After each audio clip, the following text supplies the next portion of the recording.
So sometimes, we talked about limits existing, but sometimes limits don't exist. So let's talk about some examples of when limits don't exist. So one type of example is if you have the function, say, f at x is equal to 1 over x. Well, what does the graph of this thing look like? Well, as you get closer and closer to 0, this is x, this is y, we see that the graph looks like this, and it has a vertical asymptote at 0. So this is one type of limit not existing. When you have what's called an infinite discontinuity, we have this jump here, we certainly aren't going to have the limit existing. So this is something we're going to talk about in the next video, but it's nonetheless just an example of a limit not existing. But there are some other things too. So let's say we have another function, like f at x is equal to absolute x over x. Now this is an odd one. So for f at x is equal to absolute x over x, well, what does this thing look like? Well, we see that if x is positive, this is just going to be 1, but if x is negative, this is minus 1. So we have a function that's going to be undefined at 0, but it has a little jump here, where it goes from 1 for x greater than 0, and minus 1 for x less than 0. So we see what we have here is you have this little jump. This is going to be another type of discontinuity. A third type is, let's say we have a third function, let's call it h of x is equal to sine of 1 over x. Now this is a strange one. What this guy is going to look like is it's going to have what's called an oscillatory discontinuity. It's just going to vibrate back and forth so much near 0 that there's going to be no conceivable limit we can give it. Okay, it's going to look something like this near 0, and it's just going to be a mess. So now, what can we talk about here? Well, basically, these ones are a little complicated to deal with. We're not going to be able to say much about them, and this one up top we're going to have a whole video about. But now, let's talk about how to deal with this case, these functions with jumps, and we'll talk about how to tell when these limits don't exist. Okay. So let's talk about how we can prove that something like the limit as x goes to 0 of absolute x over x does not exist. We normally write the letters d and e to say does not exist. So let's talk about one thing we need. So let's talk about another quick topic that we're going to use here called one-sided limits. So a one-sided limit is when you just take the x values coming in from one side or the other. So for example, if I have a function like this, and say this here is c, if I want to talk, and this is f, I can talk about the limit as x goes to c from the right of f at x, and the limit as x goes to c from the left of f at x. And this first one, what it is if we only take values of x coming from this side here, and we ignore everything that happens on the other side, we just take that to be the so-called right-handed limit, and similarly on the other side for the left-handed limit. And what the relevant fact is that if the limit as x goes to c of f at x exists, then we have that the left and right-handed limits have to agree. I think this is fairly straightforward to think about. This is basically just saying we can't have a jump. But how do we use this? We can use this by saying if we don't have these agreeing, then the limit doesn't exist. So let's do it in this example. So let's compute the limit as x goes to 0 from the right of absolute x over x. So what is this? So let's just, on the side, let's note something. So if x is greater than 0, x is positive, so absolute x is equal to x. So what does this entail? This entails that this above turns into the limit as x goes to 0 from the right of x over x, because since we're assuming that x goes to 0 from the right, we can always assume that x is greater than 0. But this is, of course, just equal to the limit as x goes to 0 of 1, which is 1. Okay, so we're good there. But now, to show that this limit doesn't exist, we can see what happens on the other side. So on the other hand, the limit as x goes to 0 from the right of absolute x over x. Well, what happens here? Note that if x is less than 0, then we have that absolute x is equal to minus x.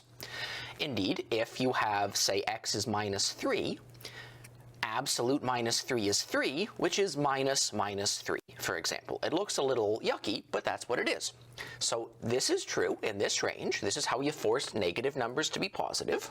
So here, we get this limit here, minus x over x, but of course minus x over x is equal to minus 1. Minus 1, so the limit is minus 1. So therefore,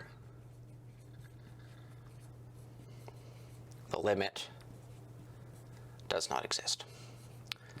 And with a lot of these examples here, this is exactly what you have to do. You're going to get into a lot of cases. You have to worry about where x is, and say if some quantities have absolute values in them, you might have to determine what they are, and that might change what the limit is.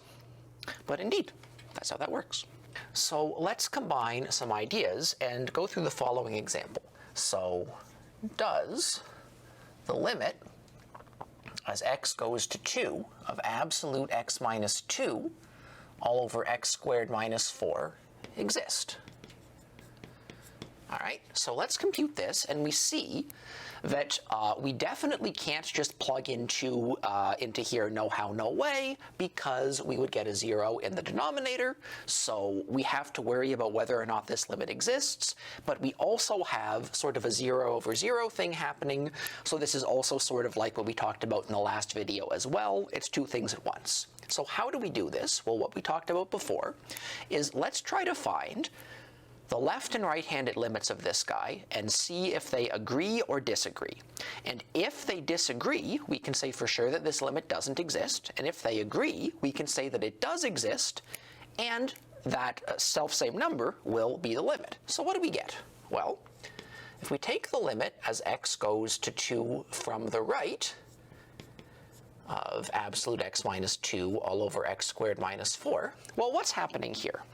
So note that this presupposes that x is greater than 2, and if x is greater than 2, that means that absolute x minus 2 is just equal to x minus 2.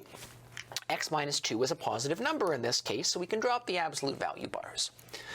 So that means that this guy becomes just the limit as x goes to 2 from the right of x minus 2 all over x squared minus 4. And let's just remember once and for all, I'll write it up here, that x squared minus 4 factors as a difference of squares into x minus 2 times x plus 2. So we can always use that fact here to say that we can take x minus 2, and we can take the x minus 2 off here, leaving an x plus 2.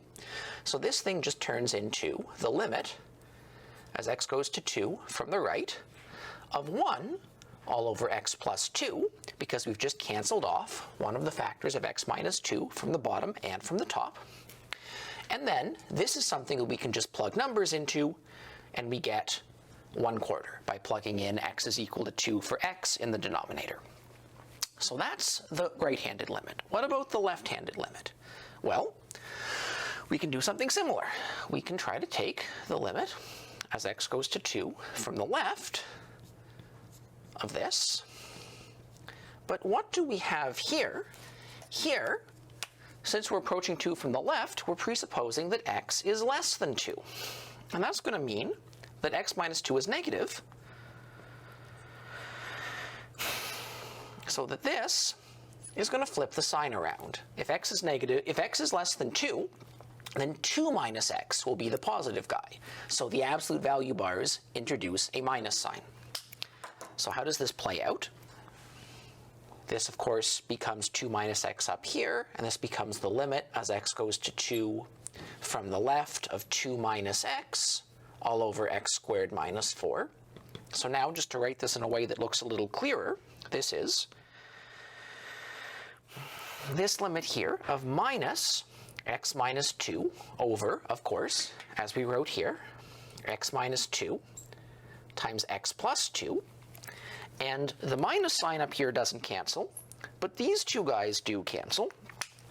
So what we get is this is the limit as x goes to 2 of minus 1 all over x plus 2. And now, of course, if we plug 2 into this, we get minus 1 over 4. All right, so we can see then that the right-handed limit does not agree with the left-handed limit. And therefore, we can conclude, thus, the limit as x goes to 2 of absolute x minus 2 all over x squared minus 4 does not exist. And that's how these examples go.